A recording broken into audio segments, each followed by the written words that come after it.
श्री गणेशाय नमः। अथ श्री सूर्यमाला स्तोत्रम् विनियोगः। अस्य श्री सूर्यमाला स्तोत्र महामन्त्रस्य भगवान् वसिष्ठ ऋषिः अनुष्टुप् छन्दः। श्री सूर्यनारायणो देवता ह्रां बीजां ह्रीं शक्तिः ह्रौं कीलकम्। श्री सूर्यनारायण देवता प्रसाद सिद्ध्यर्थे जपे विनियोगः। अथ न्यासाः। ॐ ह्रां अघोर श्री सूर्यनारायणाय अंगुष्ठाभ्यां नमः।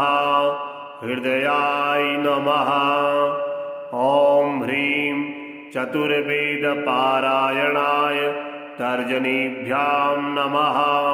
शीर्षे स्वाहा। ॐ ह्रौं उग्रभयङ्कराय मध्यमाभ्यां नमः। शिखायै वषट्। ॐ ह्रैं श्री सूर्यनारायणाय अनामिकाभ्यां नमः। कवचाय हुम्। ॐ ह्रौं कौपीनमौञ्जीधराय कनिष्ठिकाभ्यां नमः। नेत्रत्रयाय वषट्। ॐ ह्रः सहस्रकिरणाय करतलकरपृष्ठाभ्यां नमः। अस्त्राय फट्। हरितहयरथं दिवाकरं कनकमयाम्बुजरेणुवञ्जरम् प्रतिदिनमुदयि नवं शरणमुपैमि हिरण्यकीर्तनम्। देदीप्यमानमकुटं मणिकुण्डलमण्डितम् ध्यायेत् सहस्रकिरणं स्तोत्रमेवमुदीरयेत्। लमिति पञ्चपूजां परिकल्पयामि। गुरुर्ब्रह्मा गुरुर्विष्णुः गुरुर्देवो महेश्वरः। गुरुः साक्षात् परं ब्रह्म तस्मै श्रीगुरवे नमः। अथ माला प्रारम्भः। अस्य श्री सूर्यनारायणाय सुदर्शन चक्रपाणिध्वजाय बन्धुपोषण स्वरूपाय सकलदिङ्मण्डलाय शतकोटिविष्णुभुजङ्ग जगदाधाराय शौर्यपराक्रमाय नवग्रहघटनाघटनाय स्थलग्रहघटनाघटनाय ग्रहनिर्मूलनाय ॐ ह्रां ह्रीं सर्वभूतप्रेत पिशाचबद्ध ब्रह्मराक्षसहरणाय अनेकराक्षस स्थलजन्तुखण्डनाय परतन्त्र परवर्म परजपादीन ध्वंसय विध्वंसय अघोरवीर श्री सूर्यनारायणाय आत्मयस्त्र मंत्रतंत्र संरक्षणाय मम सकलरोगनिवारणाय मारणशल्योच्चाटनादि सर्वाङ्गक्रियाविच्छेदनाय ॐ भग भग भुग भुग चण्ड प्रचण्ड शौर्यपराक्रमाय बहुलोद्घटनाय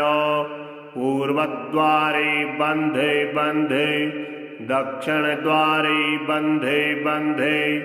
पश्चिमद्वारे बन्धे बन्धे उत्तरद्वारे बन्धे बन्धे आग्नेयद्वारे बन्धे बन्धे नैऋत्यद्वारे बन्धे बन्धे वायव्यद्वारे बन्धे बन्धे ईशानद्वारे बन्धे बन्धे अष्टदिक्षु बन्धे बन्धे नवग्रहान् बन्धे बन्धे सकलग्रहान् बन्धे बन्धे कः कः किरि किरि विवि विवि हले हले काटे काटे चटे चटे प्रचट प्रचट स्फुर स्फुर फील फील फेट फेट सर्वशून्य निवारणाय इंद्रजाल महेन्द्रजाल रणस्तंभन खड्गस्तंभन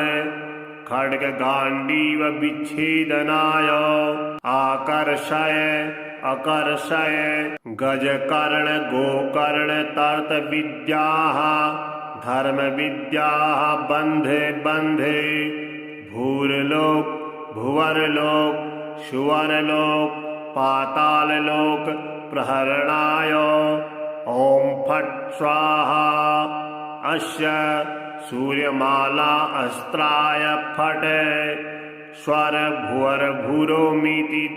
दिग्विमोकः अनेन मया कृतेन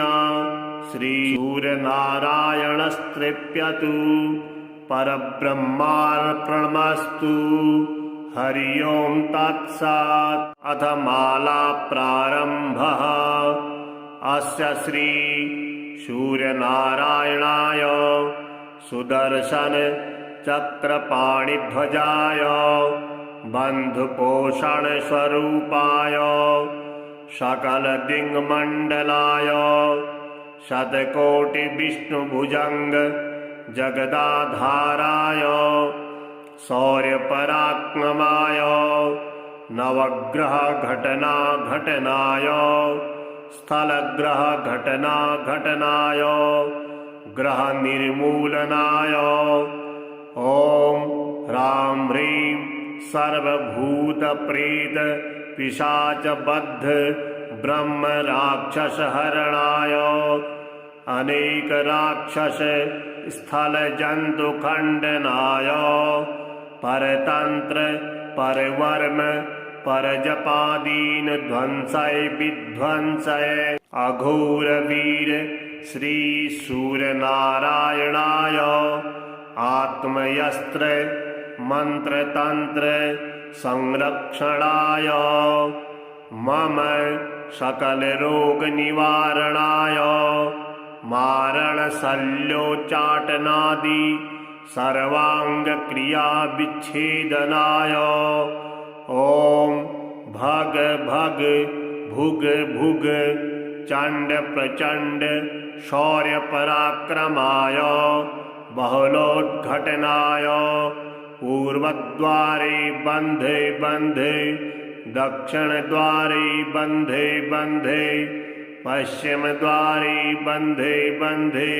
उत्तर द्वारे बंधे बंधे आग्नेय द्वारे बंधे बंधे नैऋति द्वारे बंधे बंधे वायव्य द्वारे बंधे बंधे ईशान द्वारे बंधे बंधे अष्टदिक्षु बंधे बंधे नवग्रहान् बंधे बंधे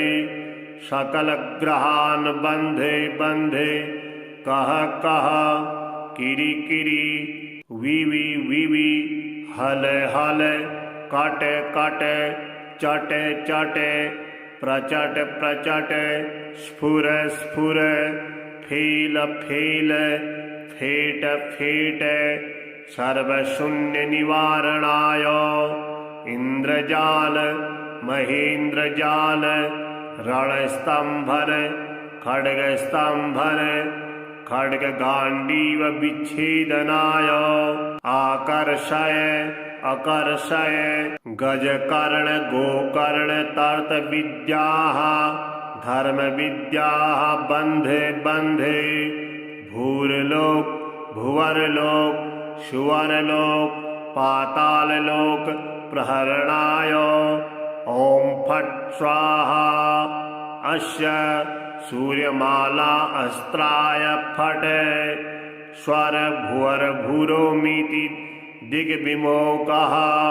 अनेन मया कृतेन श्रीसूर्यनारायणस्तृप्यतु परब्रह्मार्पणमस्तु। हरि ओं तत्सत्। अथ माला प्रारंभः। अस्य श्री सूर्यनारायणाय सुदर्शन चक्रपाणिध्वजाय बन्धुपोषण स्वरूपाय सकल दिङ्मण्डलाय शतकोटि विष्णुभुजंग जगदाधाराय शौर्यपराक्रमाय नवग्रह घटना घटनाय स्थलग्रह घटना घटनाय ग्रह निर्मूलनाय ओम ह्रां ह्रीं सर्वभूत प्रेत पिशाच बद्ध ब्रह्म राक्षस हरणाय अनेक राक्षस स्थल जंतु खंडनाय परतंत्र परवर्म परजपादीन ध्वंसय विध्वंसय अघोर वीर श्री सूर्यनारायणाय आत्मयस्त्र मंत्र तंत्र संरक्षणाय मम सकल रोग निवारणाय मारण शल्योचाटनादि सर्वांग क्रिया विच्छेदनाय ओम भग भग भुग भुग चंड प्रचंड शौर्य पराक्रमाय बहुलोद्घटनाय पूर्वद्वारे बंधे बंधे दक्षिण द्वारे बंधे बंधे पश्चिम द्वारे बंधे बंधे उत्तर द्वारे बंधे बंधे आग्नेय द्वारे बंधे बंधे नैऋति द्वारे बंधे बंधे वायव्य द्वारे बंधे बंधे ईशान द्वारे बंधे बंधे अष्टदिक्षु बंधे बंधे नवग्रहान् बंधे बंधे सकल ग्रहान् बंधे बंधे कह कह किरी किरी विवि विवि हल हल कट कट चट चट प्रचट प्रचट स्फुर स्फुर फील फील फेट फेट सर्वशून्य निवारणाय इंद्रजाल महेन्द्रजाल रणस्तंभन खड्गस्तंभन खड्ग गांडीव विच्छेदनाय आकर्षय अकर्षय गजकर्ण गोकर्ण तर्त विद्याः धर्म विद्याः बंधे बंधे भूरलोक भुवरलोक सुवरलोक पाताललोक प्रहरणाय ओम फट् स्वाहा अस्य सूर्यमाला अस्त्राय फट् स्वर भुवर भूरोमीति दिग्विमोकः अनेन मया कृतेन श्री सूर्यनारायणस्तृप्यतु परब्रह्मार्पणमस्तु। हरि ओं तत्सत्। अथ माला प्रारंभः। अस्य श्री सूर्यनारायणाय सुदर्शन चक्रपाणिध्वजाय बन्धुपोषण स्वरूपाय सकल दिङ्मण्डलाय शतकोटि विष्णुभुजंग जगदाधाराय शौर्यपराक्रमाय नवग्रह घटना घटनाय स्थलग्रह घटना घटनाय ग्रह निर्मूलनाय ओम ह्रां ह्रीं सर्वभूत प्रेत पिशाच बद्ध ब्रह्म राक्षस हरणाय अनेक राक्षस स्थल जंतु खंडनाय परतंत्र परवर्म परजपादीन ध्वंसय विध्वंसय अघोर वीर श्री सूर्यनारायणाय आत्मयस्त्र मंत्र तंत्र संरक्षणाय मम सकलरोगनिवारणाय मारणशल्योच्चाटनादि सर्वाङ्गक्रियाविच्छेदनाय ॐ भग भग भुग भुग चण्ड प्रचण्ड शौर्यपराक्रमाय बहुलोद्घटनाय पूर्वद्वारे बन्धे बन्धे दक्षिणद्वारे बन्धे बन्धे पश्चिमद्वारे बन्धे बन्धे उत्तरद्वारे बन्धे बन्धे आग्नेयद्वारे बन्धे बन्धे नैऋतिद्वारे बन्धे बन्धे वायव्यद्वारे बन्धे बन्धे ईशानद्वारे बन्धे बन्धे अष्टदिक्षु बन्धे बन्धे नवग्रहान् बन्धे बन्धे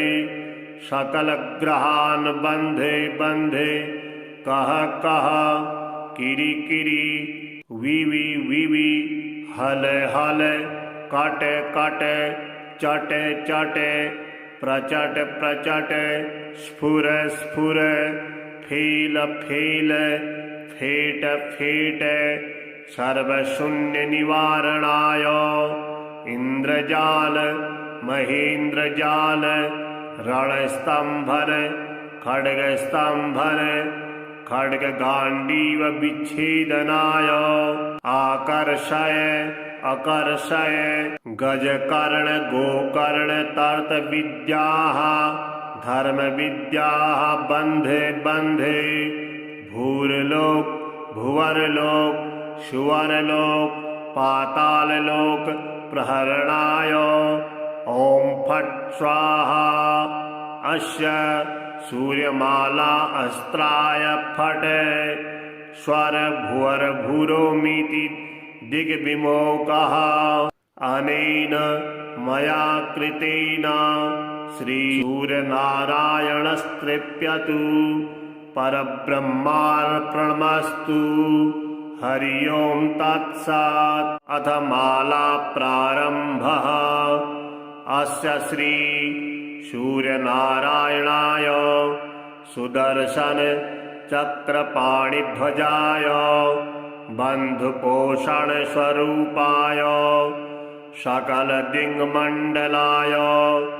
शतकोटि विष्णुभुजंग जगदाधाराय शौर्यपराक्रमाय नवग्रह घटना घटनाय स्थलग्रह घटना घटनाय ग्रह निर्मूलनाय ओम ह्रां ह्रीं सर्वभूत प्रेत पिशाच बद्ध ब्रह्म राक्षस हरणाय अनेक राक्षस स्थल जंतु खंडनाय परतंत्र परवर्म परजपादीन ध्वंसय विध्वंसय अघोर वीर श्री सूर्यनारायणाय आत्मयस्त्र मंत्र तंत्र संरक्षणाय मम सकल रोग निवारणाय मारण शल्योच्चाटनादि सर्वांग क्रिया विच्छेदनाय ओम भग भग भुग भुग चंड प्रचंड शौर्य पराक्रमाय बहुलोद्घटनाय पूर्वद्वारे बन्धे बन्धे दक्षिणद्वारे बन्धे बन्धे पश्चिमद्वारे बन्धे बन्धे उत्तरद्वारे बन्धे बन्धे आग्नेयद्वारे बन्धे बन्धे नैऋतिद्वारे बन्धे बन्धे वायव्यद्वारे बन्धे बन्धे ईशानद्वारे बन्धे बन्धे अष्टदिक्षु बन्धे बन्धे नवग्रहान् बन्धे बन्धे सकलग्रहान् बन्धे बन्धे कः कः किरि किरि विवि विवि हल हल कट कट चट चट प्रचट प्रचट स्फुर स्फुर फेल फेल फेट फेट सर्वशून्य निवारणाय इंद्रजाल महेन्द्रजाल रणस्तंभन खड्गस्तंभन खड्गगांडीव विच्छेदनाय आकर्षय अकर्षय गजकर्ण गोकर्ण तर्त विद्याः धर्म विद्याः बंधे बंधे भूरलोक भुवरलोक सुवरलोक पाताललोक प्रहरणाय ओम फट् स्वाहा अस्य सूर्यमाला अस्त्राय फट् स्वर भुवर भूरोमिति दिग्विमोकः अनेन मया कृतेन श्रीसूर्यनारायणस्तृप्यतु परब्रह्मार्पणमस्तु हरि ओं तत्सत्। अथ माला प्रारंभः। अस्य श्री सूर्यनारायणाय सुदर्शन चक्रपाणिध्वजाय बंधुपोषण स्वरूपाय सकल दिङ्मण्डलाय शतकोटि विष्णुभुजंग जगदाधाराय शौर्य पराक्रमाय नवग्रह घटना घटनाय स्थल ग्रह घटना घटनाय ग्रह निर्मूलनाय ओम ह्रां ह्रीं सर्वभूत प्रेत पिशाच बद्ध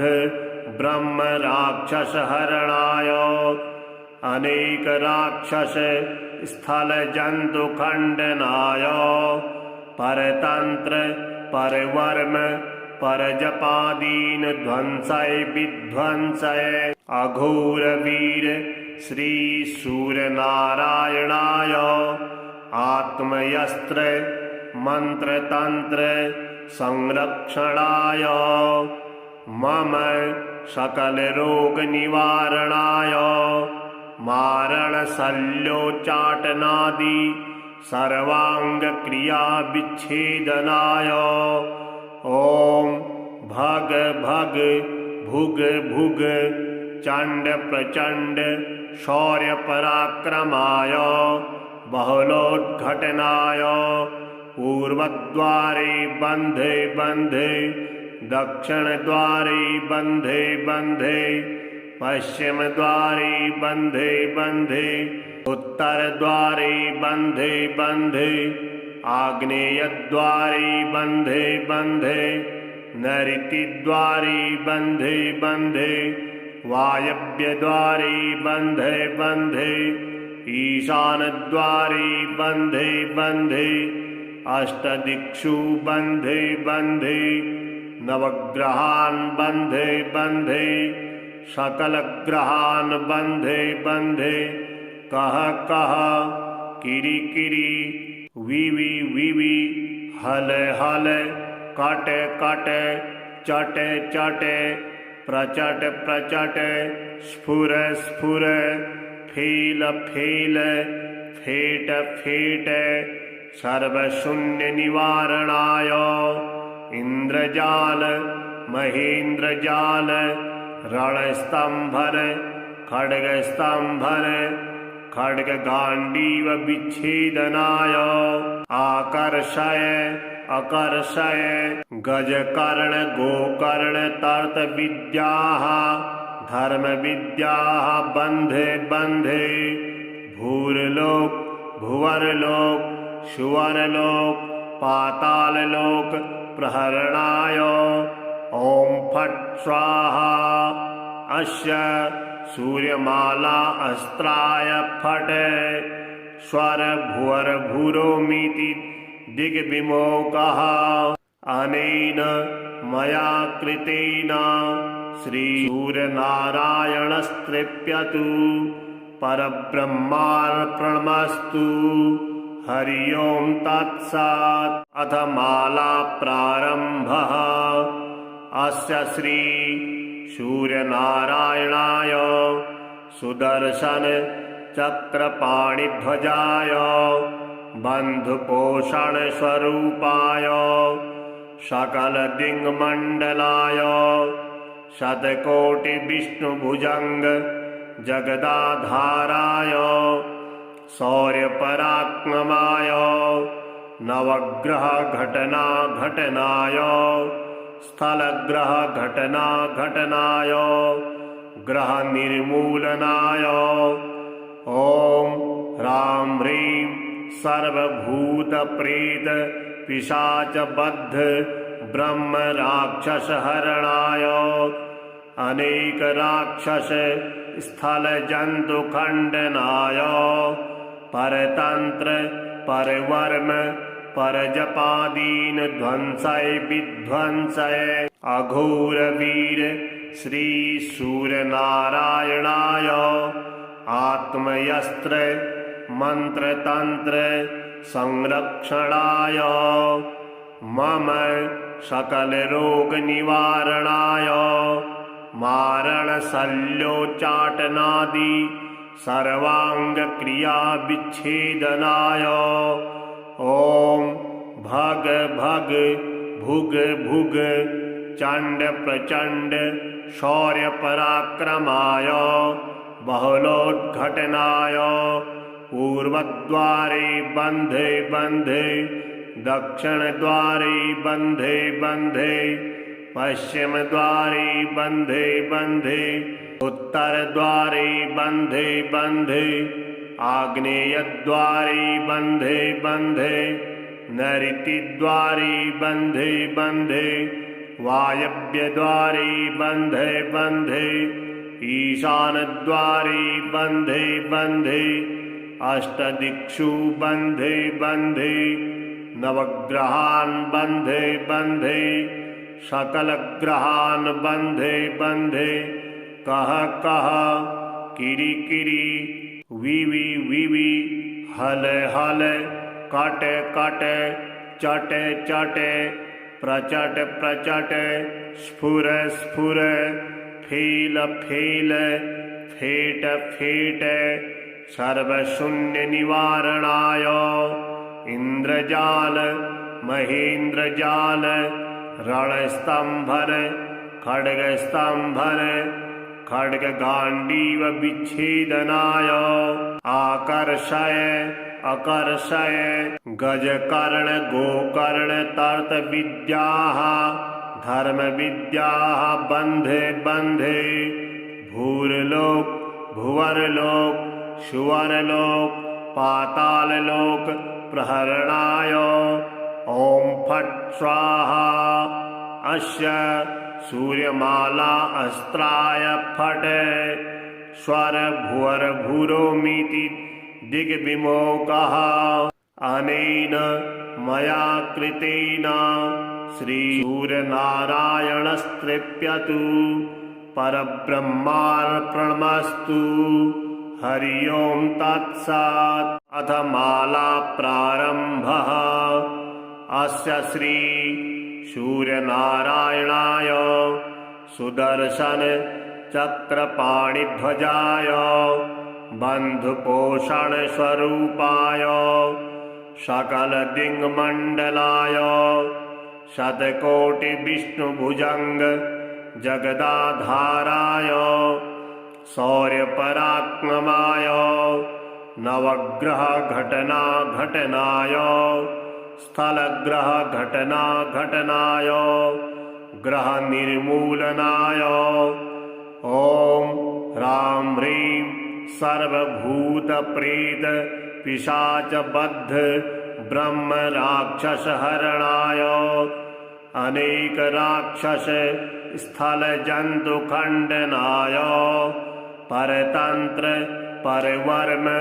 परजपादीन ध्वंसय विध्वंसय अघोर वीर श्री सूर्यनारायणाय आत्मयस्त्र मंत्र तंत्र संरक्षणाय मम सकल रोग निवारणाय मारण शल्योच्चाटनादि सर्वाङ्गक्रियाविच्छेदनाय ॐ भग भग भुग भुग चण्ड प्रचण्ड शौर्यपराक्रमाय बहुलोद्घटनाय पूर्वद्वारे बन्धे बन्धे दक्षिणद्वारे बन्धे बन्धे पश्चिमद्वारे बन्धे बन्धे उत्तरद्वारे बन्धे बन्धे आग्नेयद्वारे बन्धे बन्धे नैऋतिद्वारे बन्धे बन्धे वायव्यद्वारे बन्धे बन्धे ईशानद्वारे बन्धे बन्धे अष्टदिक्षु बन्धे बन्धे नवग्रहान् बन्धे बन्धे सकलग्रहान् बन्धे बन्धे कः कः किरि किरि विवि विवि हल हल कट कट चट चट प्रचट प्रचट स्फुर स्फुर फील फील फेट फेट सर्वशून्य निवारणाय इंद्रजाल महेन्द्रजाल रणस्तंभन खड्गस्तंभन खड्गगांडीव विच्छेदनाय आकर्षय अकर्षय गजकर्ण गोकर्ण तर्त विद्याः धर्म विद्याः बन्धे बन्धे भूर्लोक भुवर्लोक सुवर्लोक पाताललोक प्रहरणाय ॐ फट् स्वाहा अस्य सूर्यमाला अस्त्राय फट् स्वर भुवर भूरोमिति दिग्विमोकः अनेन मया कृतेन श्रीसूर्यनारायणस्तृप्यतु परब्रह्मार्पणमस्तु हरि ओं तत्सत्। अथ माला प्रारम्भः। अस्य श्री सूर्यनारायणाय सुदर्शन चक्रपाणिध्वजाय बन्धुपोषण स्वरूपाय सकल दिङ्मण्डलाय शतकोटि विष्णुभुजंग जगदाधाराय शौर्यपराक्रमाय नवग्रह घटना घटनाय स्थलग्रह घटना घटनाय ग्रह निर्मूलनाय ओम ह्रां ह्रीं सर्वभूत प्रेत पिशाच बद्ध ब्रह्म राक्षस हरणाय अनेक राक्षस स्थल जंतु खंडनाय परतंत्र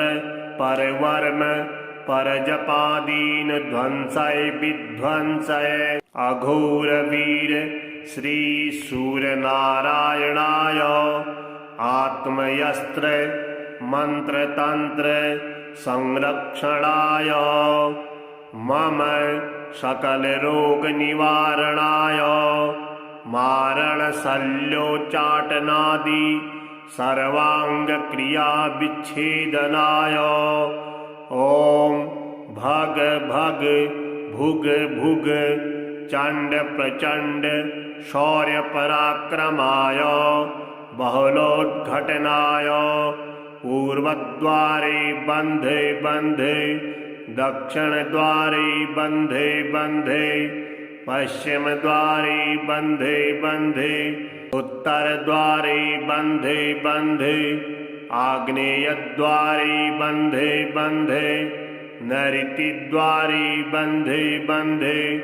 वायव्यद्वारे बन्धे बन्धे ईशानद्वारे बन्धे बन्धे अष्टदिक्षु बन्धे बन्धे नवग्रहान् बन्धे बन्धे सकलग्रहान् बन्धे बन्धे कः कः किरि किरि विवि विवि हल हल कट कट चट चट प्रचट प्रचट स्फुर स्फुर फील फील फेट फेट सर्वशून्य निवारणाय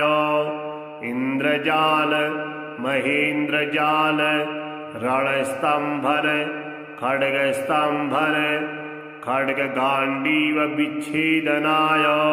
आकर्षय अकर्षय गजकर्ण गोकर्ण तर्त विद्याः धर्म विद्याः बंधे बंधे भूरलोक भुवरलोक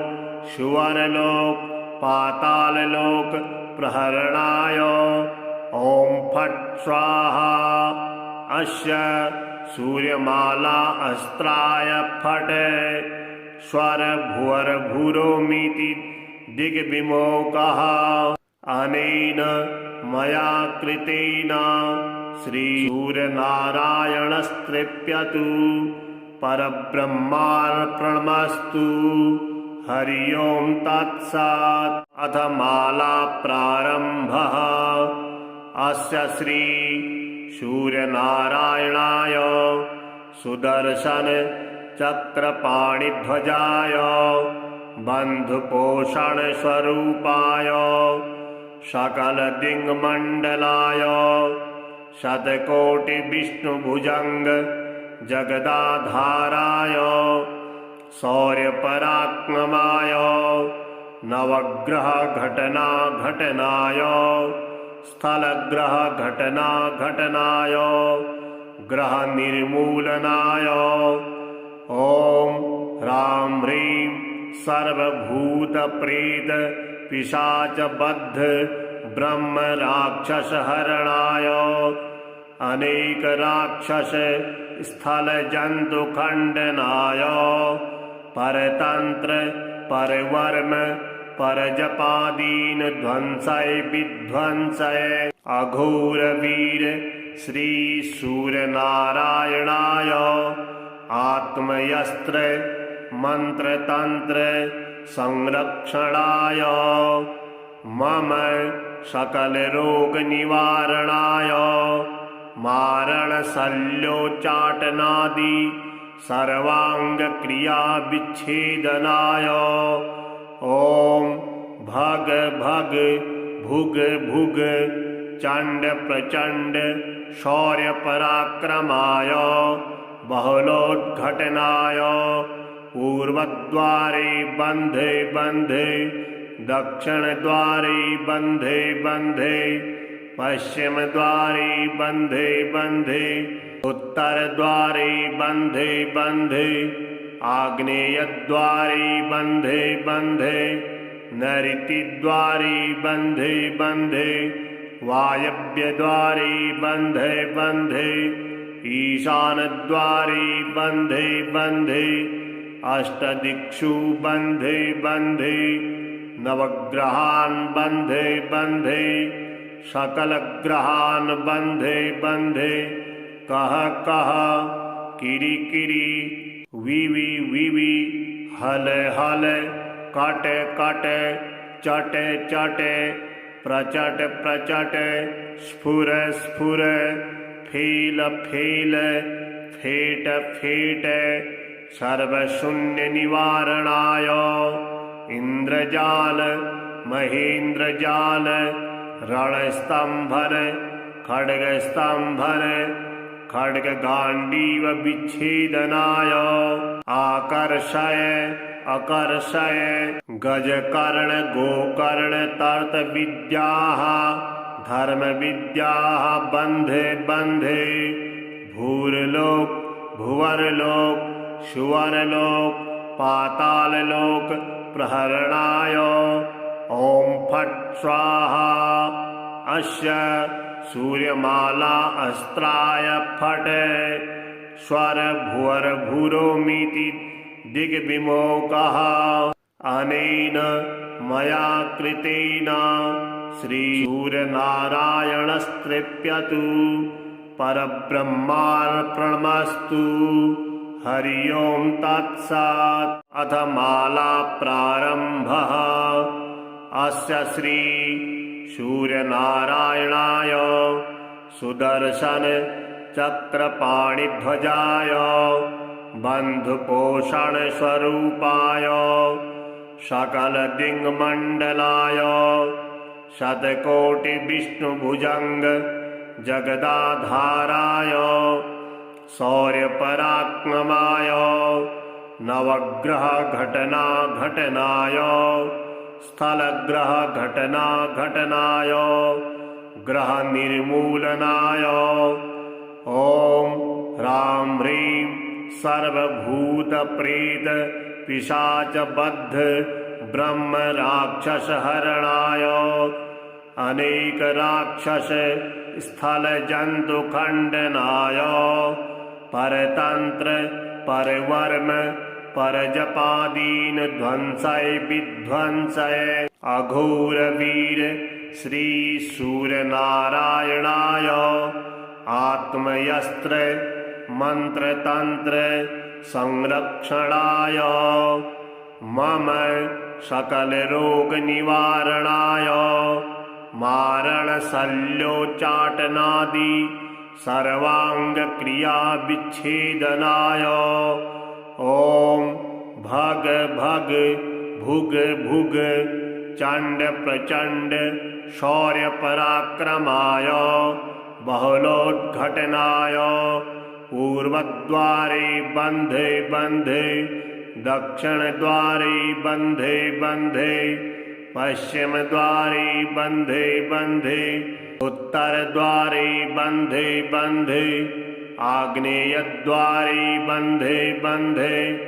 नैऋतिद्वारे बन्धे बन्धे वायव्यद्वारे बन्धे बन्धे ईशानद्वारे बन्धे बन्धे अष्टदिक्षु बन्धे बन्धे नवग्रहान् बन्धे बन्धे सकलग्रहान् बन्धे बन्धे कः कः किरि किरि विवि विवि हल हल कट कट चट चट प्रचट प्रचट स्फुर स्फुर फेल फेल फेट फेट सर्वशून्यनिवारणाय इन्द्रजाल महेन्द्रजाल रणस्तम्भन खड्गस्तम्भन खड्गगाण्डीव विच्छेदनाय आकर्षय अकर्षय गजकर्ण गोकर्ण तर्तविद्याः धर्मविद्याः बन्धे बन्धे भूर्लोक भुवर्लोक सुवर्लोक पाताललोक प्रहरणाय ॐ फट् स्वाहा अस्य सूर्यमाला अस्त्राय फट् स्वर भुवर भूरोमीति दिग्विमोकः अनेन मया कृतेन श्रीसूर्यनारायणस्तृप्यतु परब्रह्मार्पणमस्तु हरि ओं तत्सत्।